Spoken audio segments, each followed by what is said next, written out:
welcome back to Need for Speed Heat. We are in the Polestar 1, the first hybrid in Need for... I was going to say the first hybrid in Need for Speed. That is a lie. We had the NSX, but the first hybrid that's focused a little bit differently. It's a mid-class hybrid that's focused on performance. It's not a supercar, but it may as well be. It's all-wheel drive. It's got a whine. It's got a beefy engine to start with.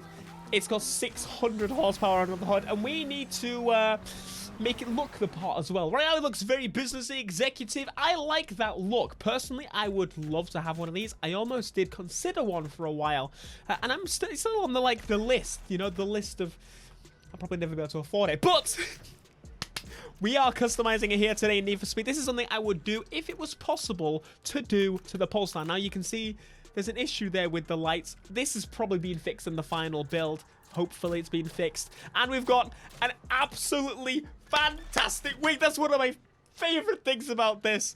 If you, like me, like big wangs, you're in the right place. Make sure to get subscribed because we're going to be posting a lot of them. There's going to be a lot.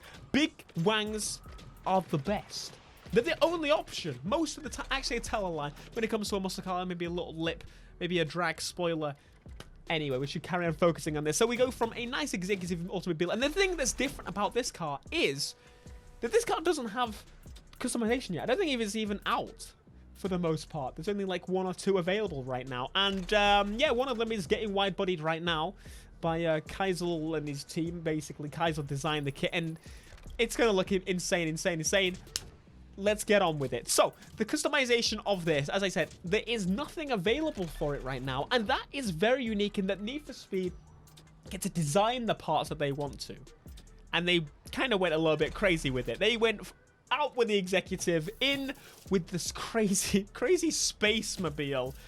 And of course, it's the cover car. But the cover car kit is not available on this. You have to get that special car. And I imagine we get it later in the game or something. Maybe there's some storyline along with it. I guess we'll have to find out at a later date. But carrying on, the canards are insane. The pointy bits are massive on this car. It looked the part as is. In my opinion, it looks the part even more so now. The wheels, I didn't want to change. Quite frankly, they look fantastic on this car. I just wanted to change them to be black to match my style a little bit more. And we need to change the paint. The white, again, is fantastic. I hardly want to change this. But we're going to go through some of the frogs. The frogs are available. Probably my favorite way to paint the cars through the frogs. And then go to the Pro, and we can customize it a little bit more. We've got the carbon. We've got the check. We've got loads of different patterns. As you already know, you've already seen me customize the cars already. If you haven't, I'm very disappointed in you, son or daughter, or whatever you want to be. We're gonna go through fine-tuning of the colors, get a nice, I won't spoil it. I mean, you've already seen it in the thumbnail. We're gonna get a nice blue. I decided to end up with blue. I went through the colors a little bit just to get an idea of what I wanted to do, and blue just made the most sense. Blue suited it very well. I know I make so many blue cars, but this car just screamed to me and it said, Theo, make me blue. And when they say, Theo, make me blue, I make them blue. There ain't no in between. Maybe we'll add a dash of purple in there. Mine actually might end up being purple in the final game. We'll see. This is my first build with this car. I'm definitely going to build it myself in the Let's Play. So we'll see how many iterations of this car I make and buy. Maybe I'll buy a lot of them. This car seems to mostly camber. It doesn't actually lower too much. It just cambers because it's already pretty low as is. And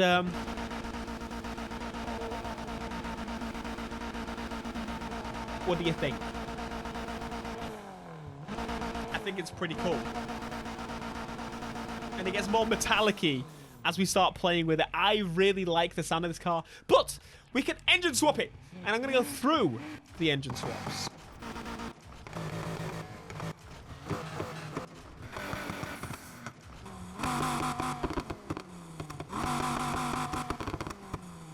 Ridiculous.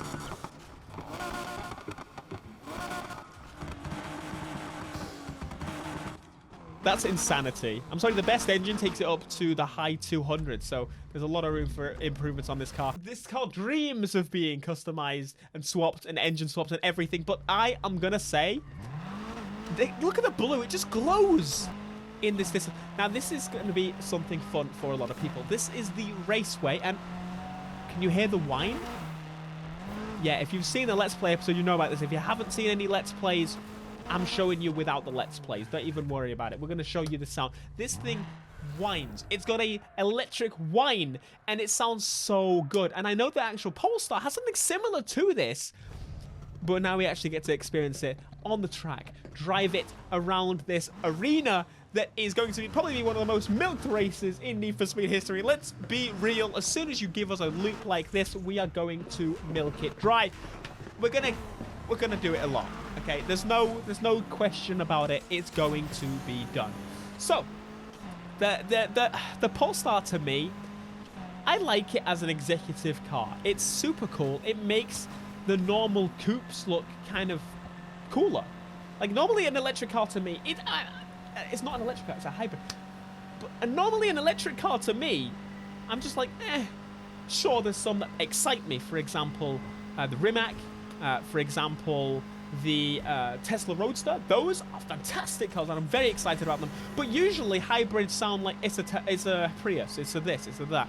Sure, there's the Ferraris and the like, but this is special. It's unique. It's in the middle. They've taken, oh yeah, we want to do what the supercars do, the hypercars do, for example, the 1,000 horsepower hybrid-powered Ferraris and 918s and the like, and take those and plonk.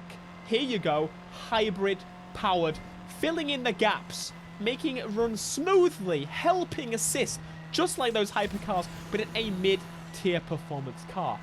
This ain't no Prius. This is the in-between of a Prius and a Ferrari, and that's probably the best way to explain it. But it looks executive and sophisticated, and then I slapped a big meaty wing on the back of it. So, to summarize this car, it's beautiful, and I would really like to get my hands on one day. I'm super glad that it's on the front cover. It's very cool, very different. Again, it's Ghost. They're a Swedish company. And so there you go, right? They all drive Volvos everywhere, so it only made sense to have this as the cover. Of course, BMW was a huge focus for Need for Speed, and it still kind of is, with the M3 being special in this game, should I say, rebuilt for this game. But no, this is it's hard to describe, because I was worried about this being the cover car. I'm going to be honest, because I thought when people see this, they're going to think it's a Volvo. Why would I buy a game with a Volvo in the front? But at the same time, it has the crazy body kit, and it's a very strange thing for me to be able to process, because normally kids would be like, oh, it's a Ferrari, or I would be like, oh, it's a Skyline, you know, and the in-betweens. But this is definitely none of those. It's something very different.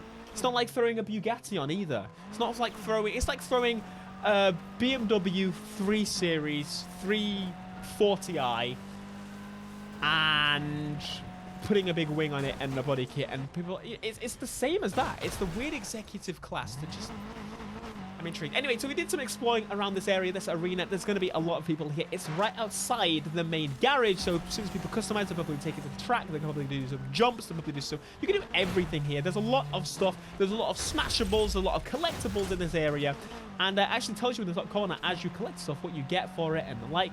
And I did try and jump that. I think with the right vehicle, you might be able to jump that.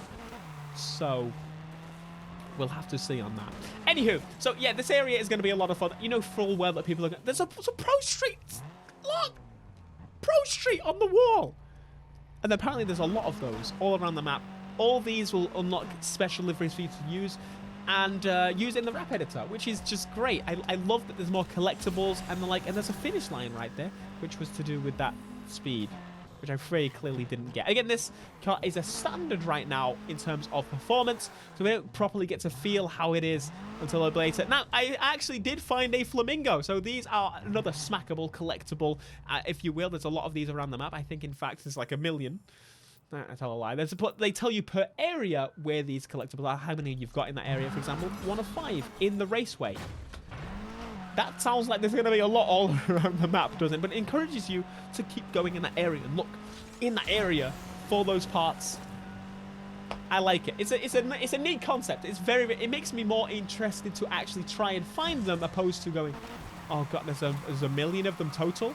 This was a drift area, which very clearly my car was not set up for. Again, it's all-wheel drive, and I didn't manage to put any drift tires on or the like, so it was refusing I will say in the nicest way possible. But that's what I like. I like a car that refuses to drift.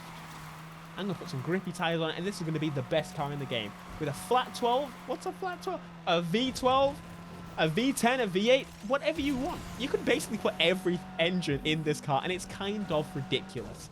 Anyway, we need 20,000 points. We failed. We didn't do very good. But that, my friends, is the Polestar 1, the cover car of Need for Speed Heat, and a car that's definitely in this game going to grow on me a lot. And I tried the same thing again. I don't know why I did that. Be sure to smash like, subscribe if you are new to stay up to date for Need for Speed Heat. I've got a lot of stuff coming, so you know what to do. Smash like, subscribe if you're new, and I will see you in the next video. Peace.